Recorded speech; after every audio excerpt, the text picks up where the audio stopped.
Thank you very much, Ms. Anil Agarwal. And thank you for all the work you have put in to make this workshop, I believe, from whatever I've heard today, a grand success.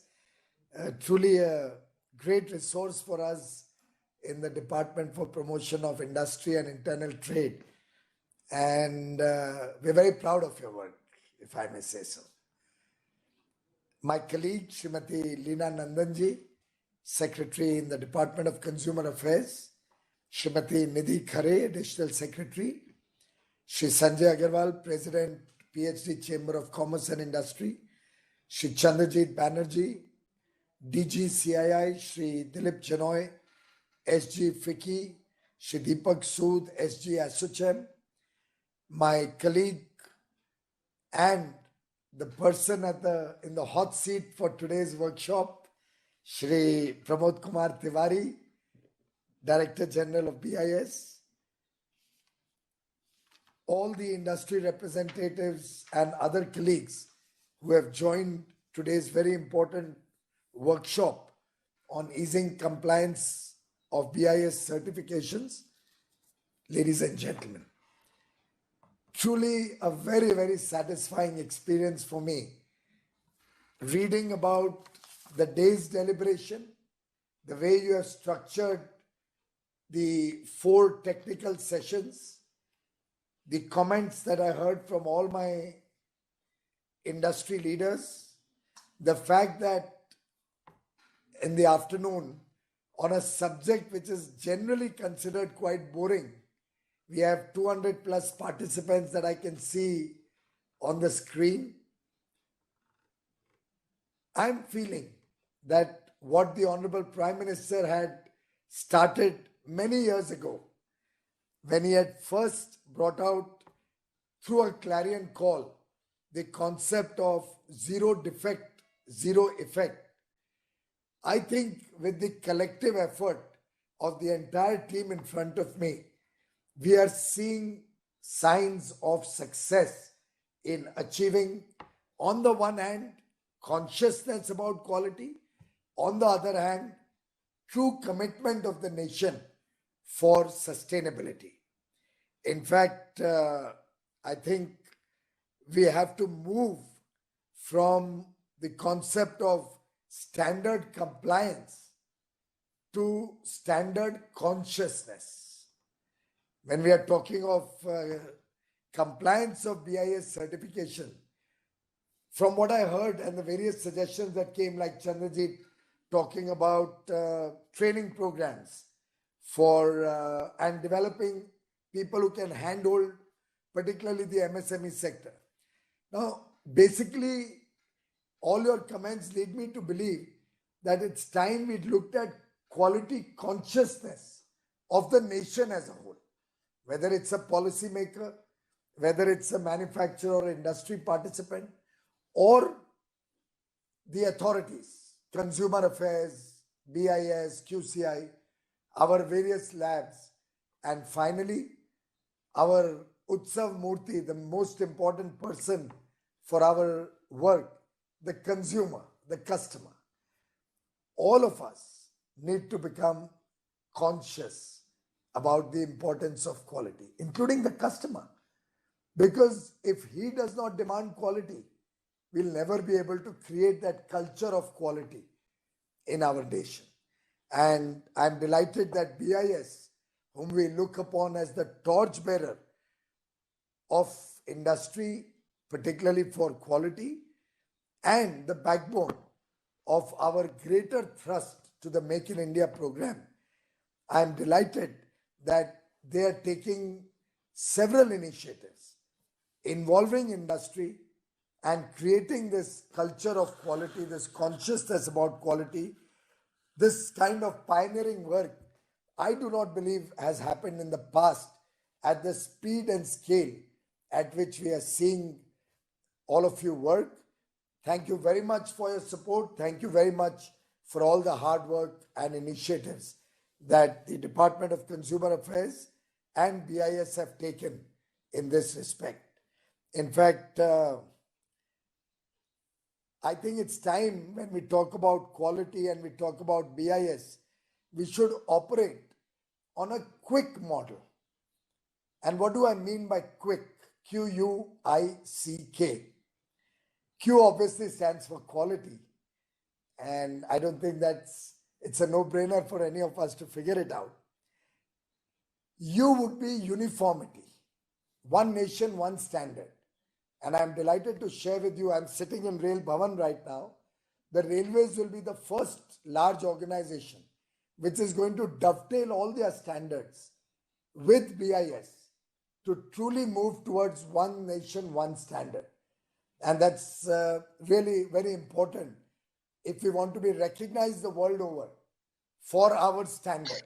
That the world should know that Indian standard is what has been set up by BIS as the master of all standards. So U would be uniformity through one nation, one standard. I would be the international mindset. We can't work anymore with our chalta hai jugadu approach. We need to think big, think world class, state of the art, international. Our mindset has to change. When we look at C, again, it's quite obvious we are looking at standards, so it's conformity. How can we ensure conformity to standards? What will be our process of conformity assessment? And when we look at K, it's knowledge sharing, and which is exactly what you are all doing today through this conference of ideas, through this workshop. And truly, I'm delighted that when this idea first was thrown up, you have acted quickly to make this idea a success, to bring it to the ground. So I believe our mantra for the day is quick action, quick response, quick absorption of newer and futuristic ways of working. And through that, we'll look at quality, uniformity, international mindset, conformity, and knowledge sharing. Ladies and gentlemen, there was a time when certification meant ISI mark, or in the traditional way it was said, marka hai kya? If I remember correctly, my young days, if you went to a shop and asked for any product, they'd say, ye marka wala maal hai. Yani ISI ka mark us pe hai. And the other would be non-ISI product, probably slightly cheaper or whatever. I think now, with the onset of an Indian standard as one national standard, representing quality, representing productivity, representing affordability, representing accessibility, we should truly make the Indian standard a worldwide accepted standard. And when we go anywhere in the world, a standard that we make in India should be respected, recognized, appreciated, and be the gold standard of quality. Towards that end, I think the Udyog Manthan exercise that has just got concluded yesterday, the 46 webinars, different sectoral webinars covering, I'm given to understand, 70% of India's economy, goods and services and processes, has in a way set the tone to absorb quality and productivity as the mantras for an Atmanirbhar Bharat, where Make in India will hold center stage, and we will expand the frontiers of our trade and business engagement, going far beyond the borders of India and going far beyond the $500 billion mark that our goods and services export is currently hovering around. Ladies and gentlemen, quality speaks for itself. And I've often said this, quality is not at all expensive. It adds to your productivity. It helps you get a bigger market so you can have economies of scale. and most importantly, it helps you eliminate wastage. Therefore, I for one believe quality is profit. Quality consciousness is preparing our businesses for greater profits. And therefore, I would like to urge for a greater collaborative effort, particularly through our industry associations. And I have no complaints. You have all been wonderful partners in every activity I've taken up in the last 7 years.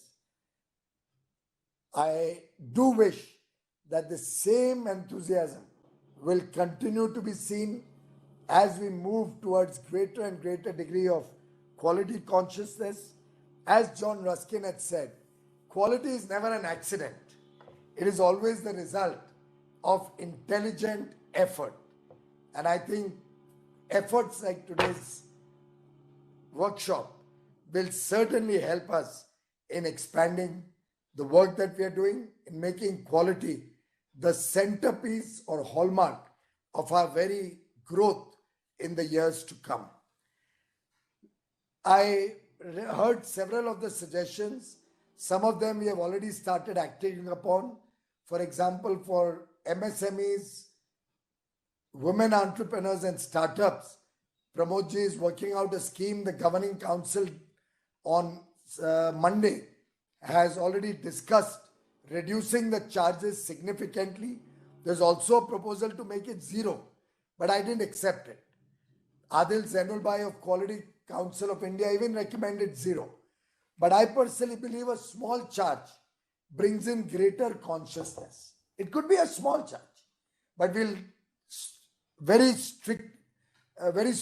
significantly reduce charges for MSMEs and women and startups, particularly in the initial phase of their business. At least will certainly also be far more conscious about the idea that Chandrajit gave about training and preparing a cadre of personnel who can handle business and industry. There's something which I would like BIS and Anilji DPIIT to both work together, see whether we can have some specific training programs where we build sectoral experts and train them to understand the requirements of standards, and not with the intention of only certification. I don't want people to become dalals or certificate experts. You engage somebody and he knows how to crack the code, meet the requirements of BIS and get you a certificate. If that happens, it will be very detrimental to the success of this idea. They should truly handle, create quality consciousness in the organization, and ideally should have no role in the approval process or the form filling process.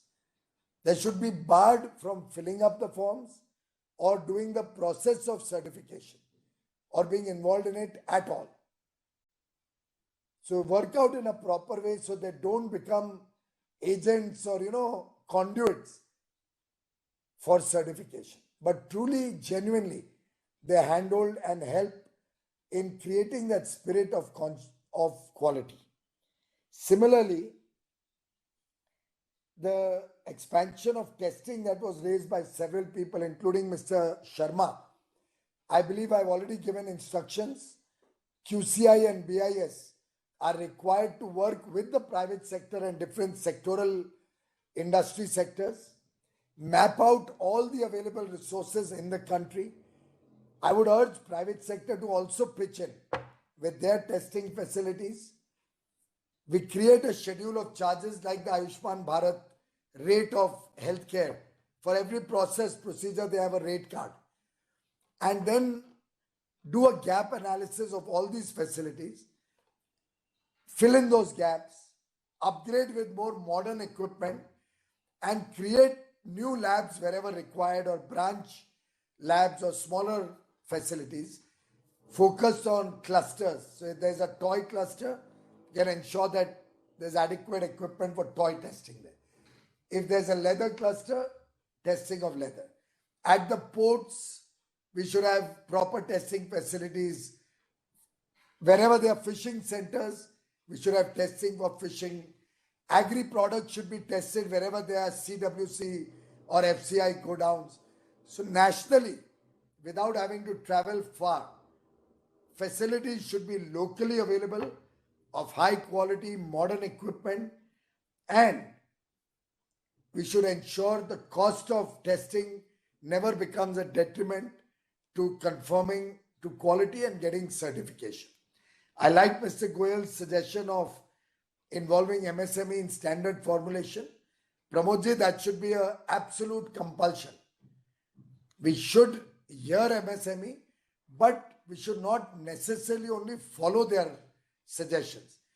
Unfortunately, MSME finds itself inadequate to be able to meet the requirements of quality standards. I would urge DPIIT to consider some kind of a TUFS type scheme like textiles had, along with MSME and BIS, to help MSME sector upgrade their quality. Can we give some interest subvention or some credit guarantee or some such support to help our MSMEs put in equipment to upgrade their technology levels to meet international quality standards? That may be the way forward. But yes, we must hear them in standard formulation. While I want all standards to be world-class and internationally acceptable, if required, we can also give our MSMEs some additional time to reach up to those standards. So with a practical approach, in consultation with Consumer Affairs, BIS, MSME and Industry Department, let's be practical, let's be fair, and let's be very sympathetic to our MSME sector. Several other suggestions have come in about timely updation of standards, more consultation on drafts of standards, proactive role of industry in implementation of standards, regular meetings of technical committees. I think all the officials who work with me know that I don't like to keep an open-ended date for any committee meeting. Every technical committee and BIS, I want you to create a chart and send to my office also.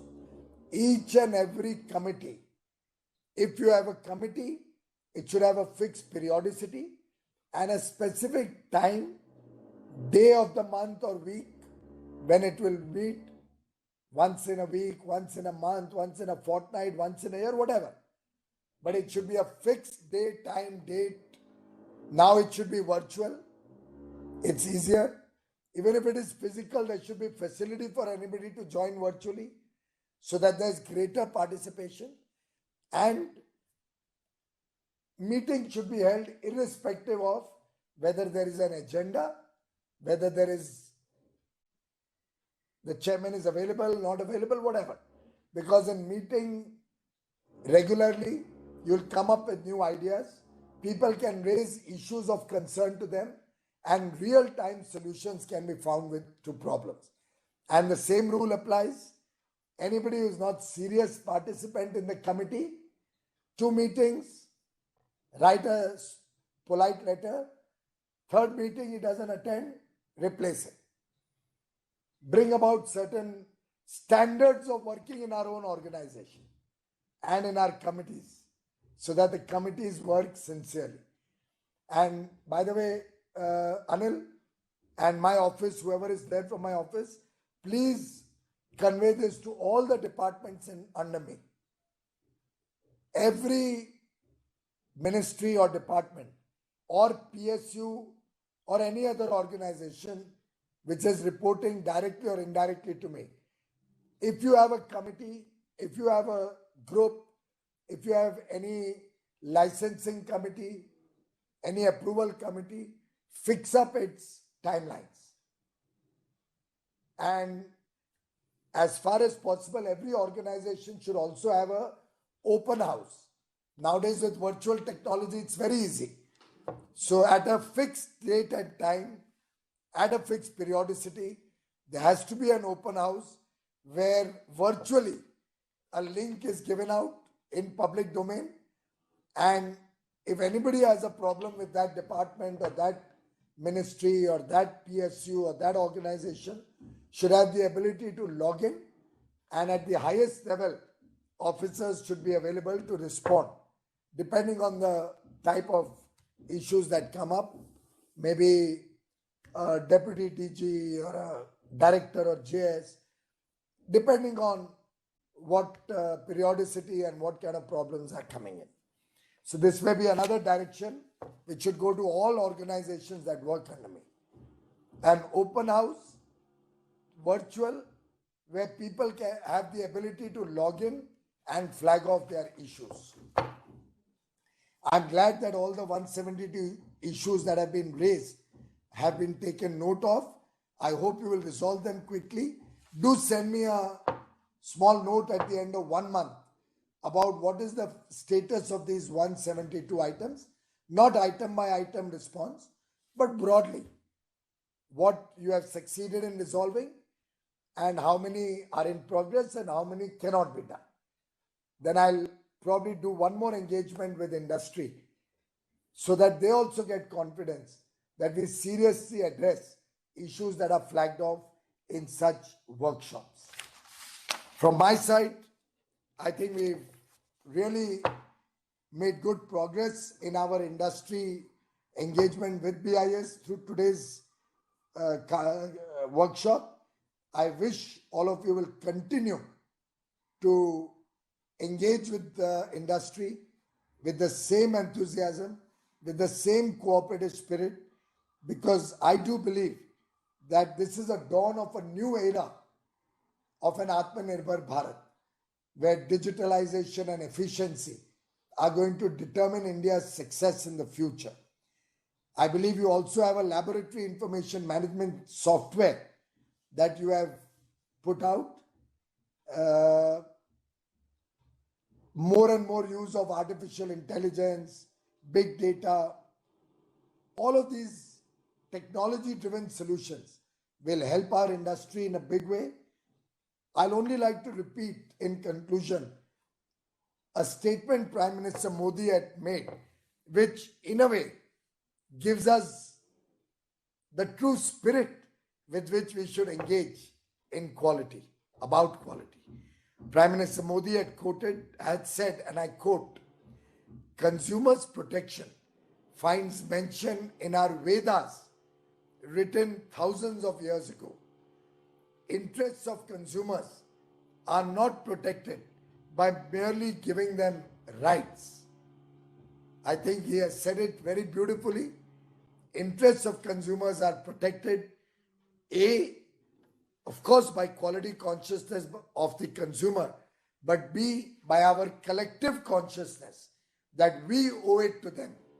And we must work towards ensuring India's recognition at the global stage as a quality conscious country, as a country with which people can do business with the confidence that they will get what we say, they will receive what they require, and they can be assured that an Indian product is a high quality product. Thank you very much for your participation, ladies and gentlemen. Thank you, Pramod Tiwari ji. Thank you, Leena Nandan ji, Anil Agarwal ji, and the entire team for all the good work that I can see collectively we are all doing. Thank you.